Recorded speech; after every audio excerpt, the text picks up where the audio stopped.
How's it going, everybody? Jeff Slakey and Spencer Hughes on the Daybreak show and via Zoom video conference from Fire District 4. It's Bob Burbridge. Chief, how you doing? Good morning. Merry Christmas. Good to see you. Merry Christmas as well. You know, there's a lot of fun and festivity happening in Christmastown, USA. But of course, we also want to make sure folks are thinking about any of the issues that could come about when it comes to getting ready for the holidays. We're going to have a series of conversations that'll wrap over past Christmas, moving into kind of winter safety. But today we're going to talk a little bit about Christmas tree safety. And this is a very important one. What are some of the things that you like to share with folks in District 4 about fire and Christmas tree safety? Well, as I understand it, the fresh Christmas tree sales have already taken off. A lot of people are decorating early.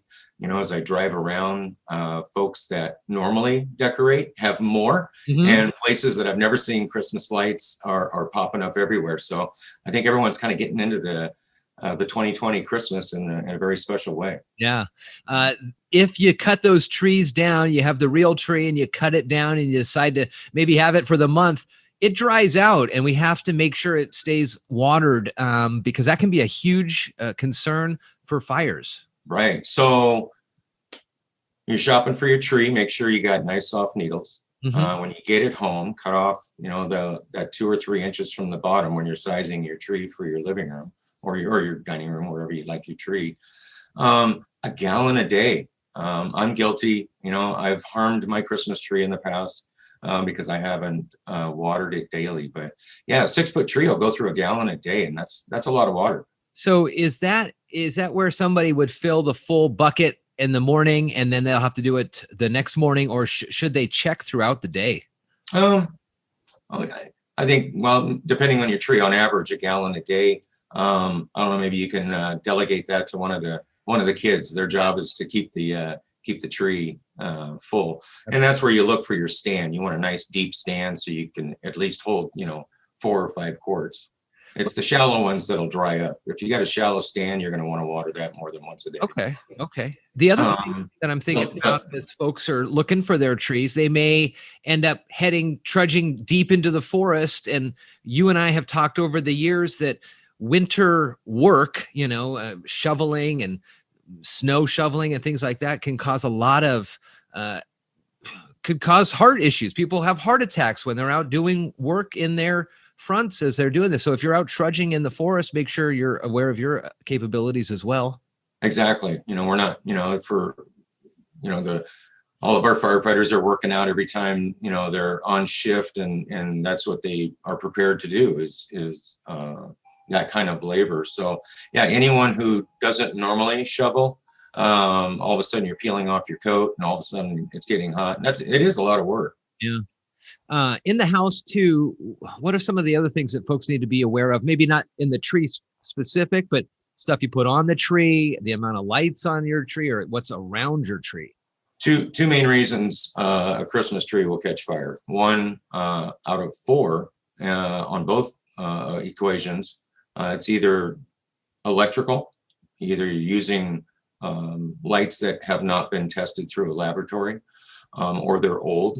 I think a lot of people are, you know, kind of switching over to LED because it does more tricks. And the other one is too close to a heat source. So you want at least 4 feet between your tree and your heater, and don't let your tree block your exit. I've gone into many homes where you open the door and it's actually hitting the Christmas tree, and you want to protect those exits.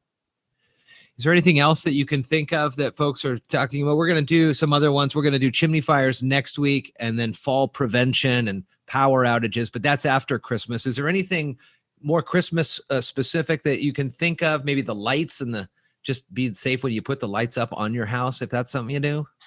Yeah, it's starting to get a little bit slippery in the morning. One of the tricks we use, I mean, everyone's used to rock salt for their driveways. One of the tricks that our crews use, we just use table salt.